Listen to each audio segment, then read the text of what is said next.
अस्सलाम वालेकुम बच्चों, कैसे हैं आप? ठीक ठाक हैं? उम्मीद है आप सारे बच्चे ठीक ठाक होंगे, खैर खैरियत से होंगे और हंसते मुस्कुराते चेहरों के साथ सुन रहे होंगे लेक्चर्स। और हंसते मुस्कुराते रहें, ये बहुत ज़रूरी है, बड़े इम्पॉर्टेंट है।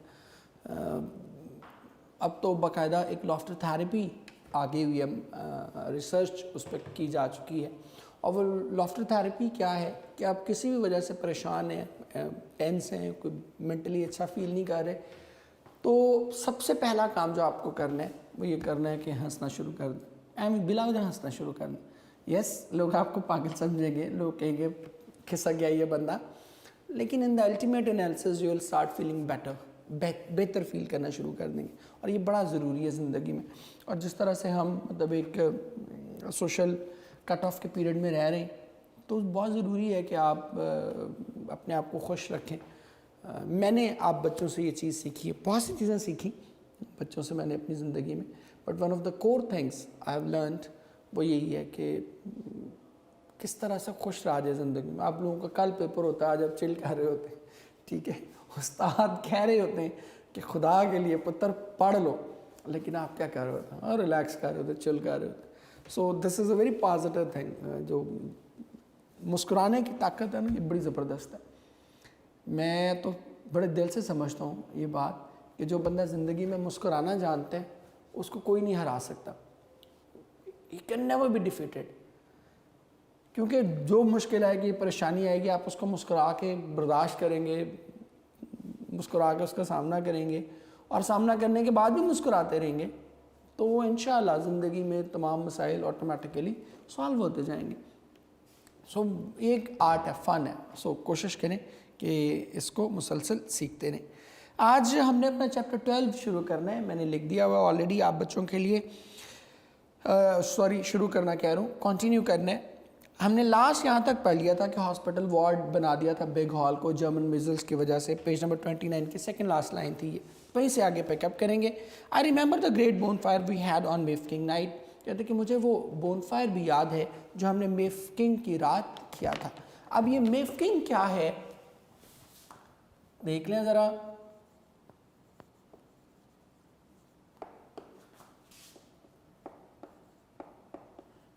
It's a town in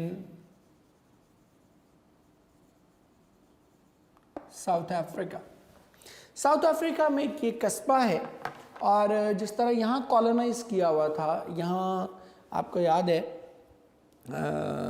20th century में कि 19th और 20th सेंचुरी में जिस तरह बरतानिया ने यहाँ बरसगीर को अपनी कॉलोनी बनाया हुआ था, इस पे कब्ज़ा किया हुआ था, इसी तरह साउथ अफ्रीका पे भी उसने कॉलोनाइज किया हुआ था। और वहाँ जो लोग थे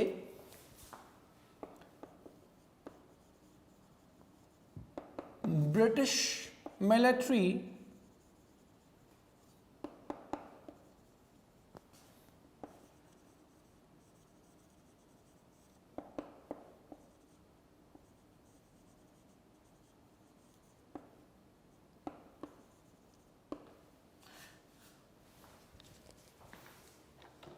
वो जो लोग लड़ रहे थे, वहाँ के जो फ्रीडम फाइटर्स थे, उनको कहते थे बोर्स,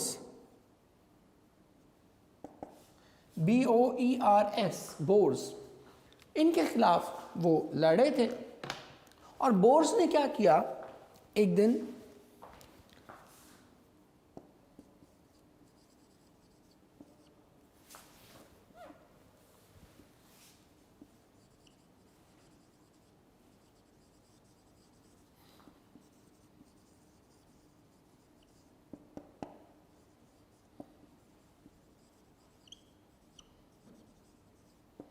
मेफकिंग के मकाम पर बोर्स ने ब्रिटिश मिलिट्री को घेर लिया, मुहासरा कर लिया उनका, और ये मुहासरा बड़ी देर तक जारी रहा। और इस रात, जिसको ये मेफकिंग नाइट कह रहा है, इस रात ये मुहासरा आखिरकार टूट गया था। फाइनली ब्रिटिश मिलिट्री ने रिटेलिएट किया और वो जो उनका घेरा था, जो मुहासरा था, उसको तोड़ने में कामयाब रहे, जिसके नतीजे में बरतानिया में बहुत जश्न मनाया गया। पूरे थ्रू आउट द UK उसको सेलिब्रेट किया गया कि आज हमारी फ़ौज ने बोर्स का वो जो हिसार है, बोर्स का मुहासरा है, उसको तोड़ दिया। तो उसी के लिए सेलिब्रेशन यहाँ भी जारी है और उसी को वो कह रहा है मेफकिंग नाइट। कहते कि मुझे वो बोनफायर भी याद है जो हमने मेफकिंग की रात किया था। It was lit too near the pavilion. कहते कि ये पेविलियन के बहुत ही करीब सुलगाया गया था। आग का जो अलाव था, ये पेविलियन, क्रिकेट पेविलियन की बात हो रही है। आपने देखा ना ग्राउंड में पेविलियन बना होता है। कहते कि ये पेविलियन के बड़े करीब सजाया गया था, जलाया गया था। And we had to send for the fire brigade to put it out. Send for हमने अभी प्रपोजिशन में किया था, अगर आपको याद हो।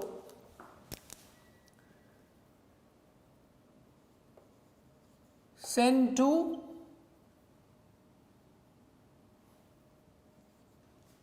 ये हमने क्या किया था, भेजना,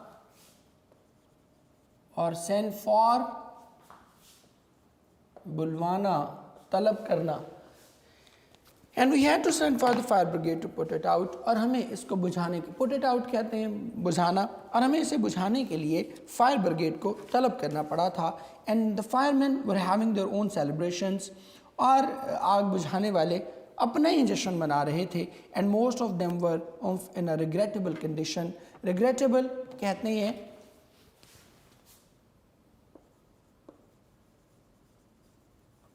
miserable,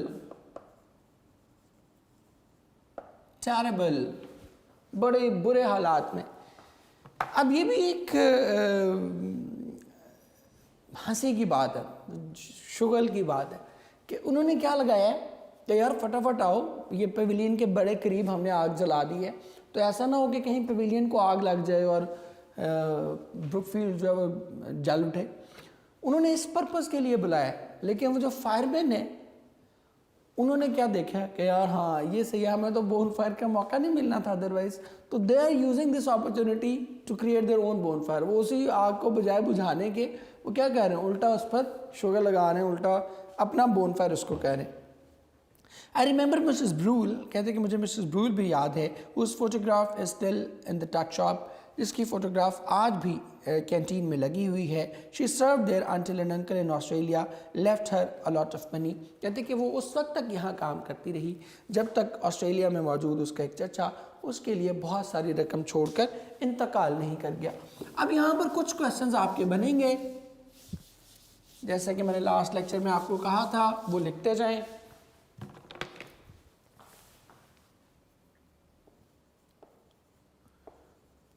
Who was the lamb boy?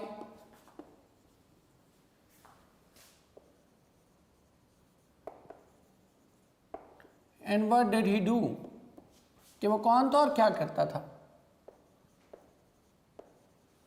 Who was Mrs. Brule? ये भी एक क्वेश्चन बनेगा। In fact, I remember so much that I often think I ought to write a book. कहते कि हकीकत तो ये है कि मुझे इतना कुछ याद है कि मैं बाज़ औक़ात समझता हूँ कि मुझे कोई किताब लिखनी चाहिए। Now what should I call it? कहते कि अब मैं भला इसका नाम क्या रखूँगा? Memories of rods and line, cheers और laughter। कहते कि मैं इसका नाम रखूँगा कतारों और डंडे की कहानी। अब रॉड्स एंड लाइन्स क्यों कह रहा है उसको?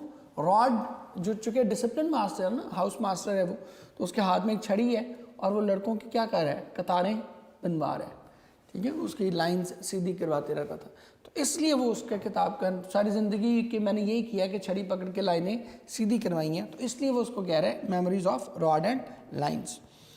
That was a good one, people thought one of chips best. कहते कि लोगों ने समझा कि ये बड़ा ही अच्छा लतीफ़ा है, चिप्स के बेहतरीन मजाकों में से एक। Well perhaps I shall write it someday.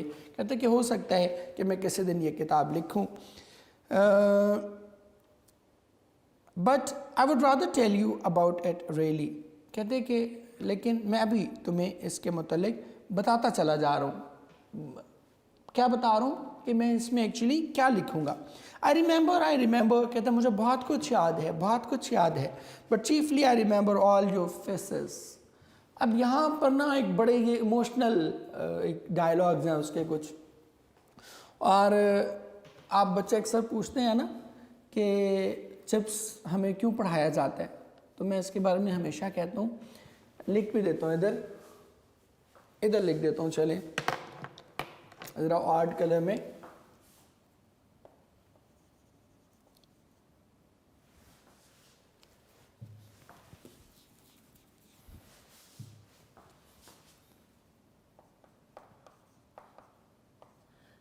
It's not that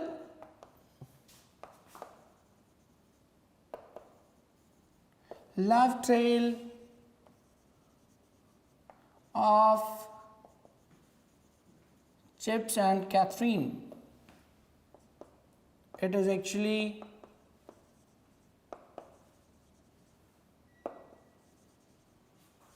the love story of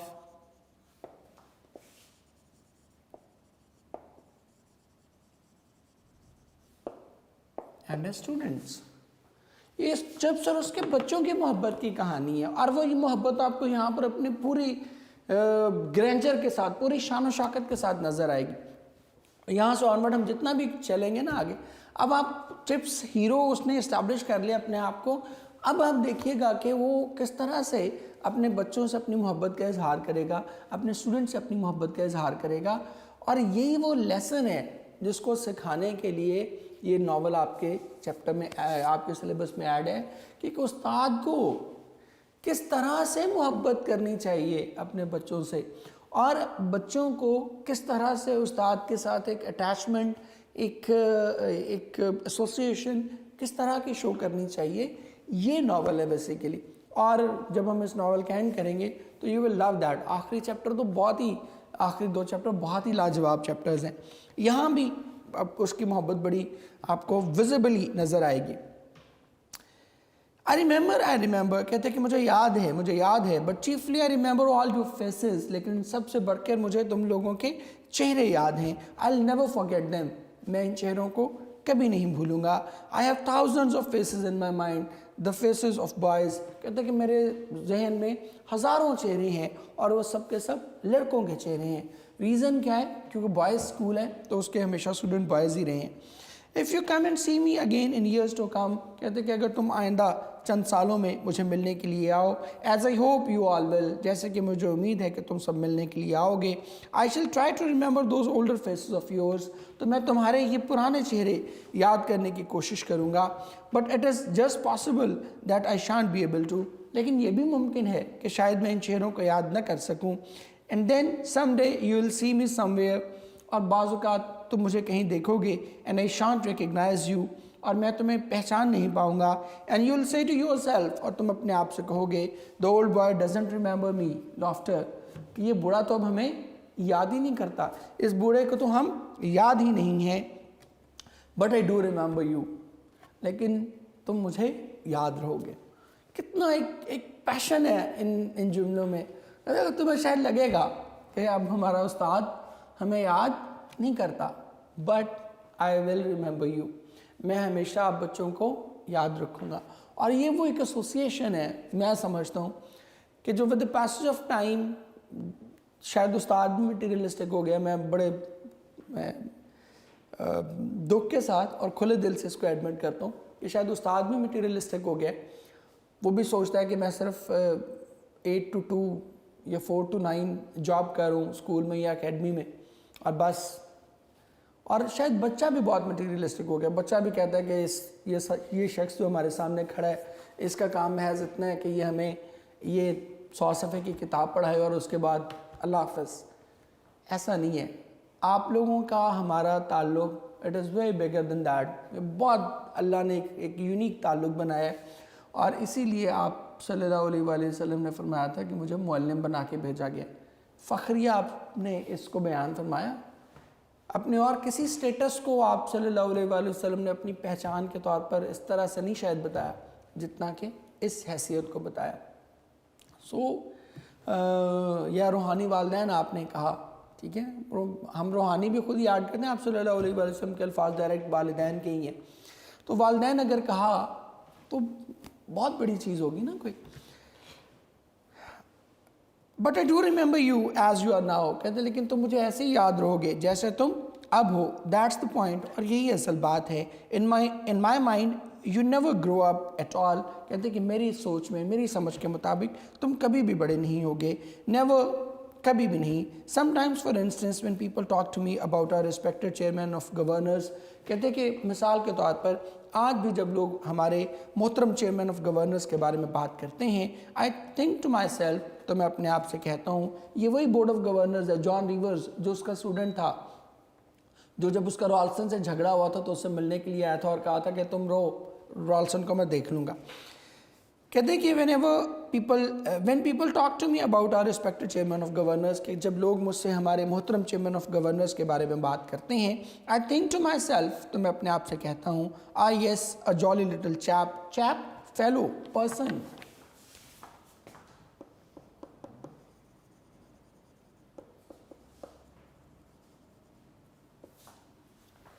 कहते तो मैं खुद से कहता हूँ कि हाँ, वो एक बड़ा खुशबाश से रहने वाला लड़का था, with hair that sticks on the top, और उसके बाल हमेशा उसके सर पर खड़े रहा करते थे, and absolutely no idea whatever about the difference between gerund and gerundive, और इससे जेरेंट और जेरेंडाइव के दरमियान फ़र्क का कुछ पता नहीं हुआ करता था।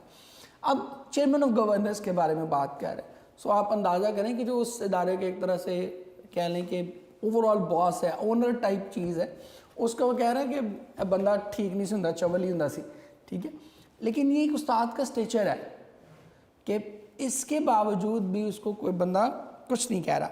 लाउड लॉफ्टर, ज़ाहिर बात है बच्चों ने कहका लगाना था। Well I must not go on all night, कहते कि यकीनन मैं सारी रात अपनी बात जारी नहीं रख सकता। Think of me sometimes as I shall certainly think of you, बहुत खूबसूरत जुमला। कहते कि तुम भी मेरे बारे में कभी सोचा करना जैसे मैं तुम्हारे बारे में सोचा करूँगा। आगे फिर एक लैटिन कोटेशन है और इसका मतलब है कि bring me all these days, कि मुझे यही सारे दिन जब तुम मिलने के लिए आया करोगे तो अपने साथ इन दिनों की यादें भी लेकर आया करना। Again I need not translate, दोबारा मुझे इसको तर्जमा करने की ज़रूरत नहीं है। और ज़रा देख लें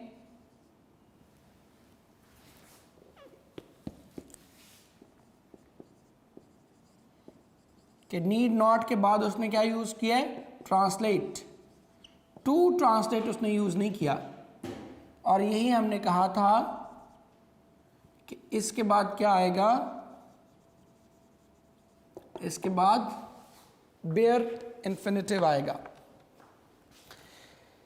again I need not translate, कहते कि फिर मुझे तर्जमा करने की ज़रूरत नहीं है। Much laughter and shouting and prolonged cheers, prolonged कहते हैं एक्सटेंडेड, लेंथी, डिलेड भी कर सकते हैं।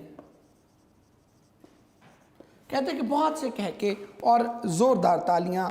अगस्त 1913, कहते हैं कि अगस्त 1913, Chips went for a cure to Wiesbaden. Wiesbaden ये जगह है, यहाँ भी क्वेश्चन आ जाता है, why did Chips go to Wiesbaden, कि वो वाइसबेडन क्यों गया था। Where he lodged at the home of the German master at Brookfield, Hustafel, जहाँ वो ब्रुकफील्ड के एक जर्मनी नजाद उस्ताद हर्स्टेफल के यहाँ ठहरा रहा। With home he had become friendly, जिसके साथ उसके अच्छे खासे ताल्लुकात बन चुके थे, या जिसके साथ उसके ताल्लुकात दोस्ताना थे। स्टेफल वॉज 30 years his जूनियर, कहते कि स्टेफल भी उससे 30 साल छोटा था। अब ये चिप्स की ज़िंदगी में बुढ़ापे और जवानी का इम्तजाज आप देखते जाएं, ठीक है, कि खुद बूढ़ा है तो जवान लोग पसंद है, खुद जवान है तो दोस्ती किसके साथ है, वेदर बाय के साथ जो 70 साल का है। स्टेफल वॉज 30 years his जूनियर, कहते कि स्टेफल उससे 30 साल छोटा था। But the two man got on excellently, लेकिन ये दोनों एक दूसरे के साथ बहुत अच्छे ताल्लुकात रखते थे। In September when the term began, कहते कि जब सितंबर में तालीमी दौरानिया फिर से शुरू हुआ, chips return and took up residence eight Mrs wickets, कहते कि चिप्स वापस आया और मिसेस विकेट के यहाँ रहना शुरू कर दिया। He felt a great deal stronger and fitter after his holiday, वो छुट्टियों के बाद बहुत ज़्यादा तंदुरुस्त और तवाना महसूस कर रहा था। एंड ऑलमोस्ट विश्ड, और उसकी ये ख्वाहिश थी, ही हैड नॉट रिटायर्ड, कि काश वो रिटायर ना हुआ होता। अब हमने विश के साथ, आपको याद होगा पास सब्जेक्टिव जब हम कर रहे थे तो मैंने कहा था कि रूल ये है कि विश के बाद लाजमी नहीं है वर आए, विश के बाद सेकेंड फॉर्म भी आ सकती है, हैड बीन भी आ सकता है, हैड भी आ सकता है। तो अब यहाँ पर हैड उसने यूज़ किया है। Nevertheless he found plenty to do, कहते लेकिन बहरहाल उसके पास करने को बहुत कुछ था। He had all the new boys to tea, कहते कि वो तमाम नए लड़कों को चाय पर बुलाता। He watched all the important matches on the Brookfield ground, वो ब्रुकफील्ड ग्राउंड पर होने वाले तमाम अहम मैच देखा करता। Once a term he dined with the head and once also with the masters, कहते कि साल में एक बार वह हेडमास्टर के साथ खाना खाता और एक बार इसातिज़ा के साथ। He took on the preparation and editing of a new Brookfieldian directory, उसने ब्रुकफील्ड डायरेक्टरी उसका जो मैगज़ीन है उसकी बात कह रहे हैं। एडिटिंग कहते हैं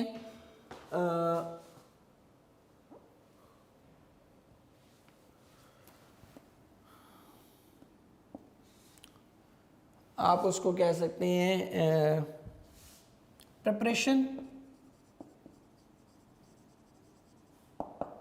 इवैल्यूएशन भी कह सकते हैं। कहते कि उसने तदवीन, उर्दू में वैसे इसको कहते हैं, कहते हैं उसने ब्रुकफील्ड डायरेक्टरी की तैयारी और तदवीन अपने ज़िम्मे ले ली। He accepted presidency of the old boys club, कहते कि उसने ओल्ड बॉयज़ क्लब की सदारत कबूल कर ली। And went to dinners in London, और लंदन में होने वाले ईशाइयों में शामिल होने लगा। ही रोट ओकेजनल लेटर्स, अब ये सारी वो मसरूफियात हैं अगर आपको याद हो जो हम चैप्टर 3 में पढ़ चुके हैं, जब उसकी करंट लाइफ हमने पढ़ी थी ना कि इस वक्त वो क्या कर रहा है, तो उस वक्त हम ये चीज़ें पढ़ चुके हैं। He wrote occasional articles full of jokes and Latin quotations for the Brookfield Terminal magazine, कहते कि टर्मिनल वंस अ ईयर, एक ख़ास टर्म के बाद, कहते कि वो ब्रुकफील्ड के टर्मिनल मैगज़ीन के लिए आर्टिकल लिखा करता जो कि लतीफ़ों और लातीनी अकवाल से भरपूर हुआ करते। He read his Times every morning, कहते कि वह हर सुबह टाइम्स अखबार पढ़ा करता। Very thoroughly completely,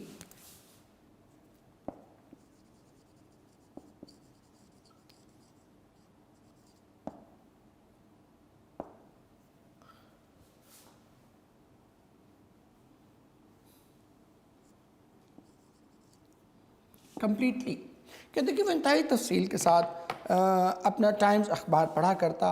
and he also began to read detective stories, detective कहते हैं स्पाई, जासूसी कहानियाँ, कहते हैं और वो जासूसी कहानियों में भी दिलचस्पी लेने लगा। He had been keen on them ever since the first thrills of Sherlock Holmes बड़ा मशहूर जासूसी नावल है। थ्रिल्स कहते हैं पॉपुलैरिटी, फेम, कहते कि वो तब से इनमें दिलचस्पी ले रहा था जब से शेरलॉक मशहूर हुआ था। Yes he was quite busy and quite happy too, यकीनन वो बहुत ही मसरूफ़ था और बहुत ही खुश भी। अब यहाँ देख लें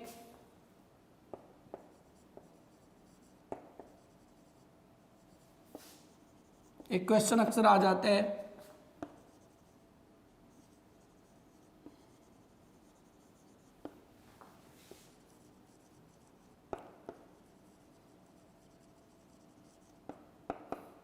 कि रिटायरमेंट के बाद उसकी मसरूफियात क्या थी, तो ये सारी चीज़ें आप उसमें लिख लेंगे।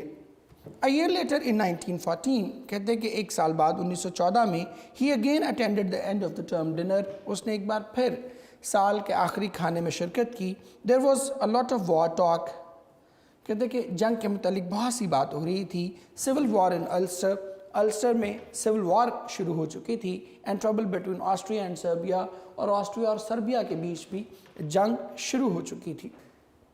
अभी ऑस्ट्रिया और सर्बिया के दरमियान वो जंग है जो फर्स्ट वर्ल्ड वॉर की वजह बनी थी, आगे हम इस पर बात करेंगे। Herr Staefel who was leaving for Germany the next day told Chips that he thought that the Balkan business wouldn't come to anything. Balkan business ये Balkan war है, ठीक है, जो कि लड़ी गई थी तुर्की के पास एक जगह, जंग बल्कान उसको कहते हैं।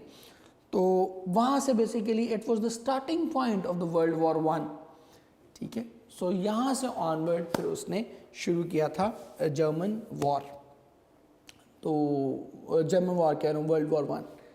सो वो क्या होगा वो हम देखेंगे। बीच में 1-2 लेक्चर्स शायद हमारे अब उसके आएंगे ग्रामर के, लेकिन फिर हम इंशाल्लाह चैप्टर 13 पे दोबारा जाएंगे। ठीक है बेटे, टिल देन आप सब बच्चों के लिए बहुत सी दुआएं, जीते रहें, खुश रहें और ऐसे ही पढ़ते पढ़ाते रहें इंशाल्लाह। अल्लाह हाफ़िज़।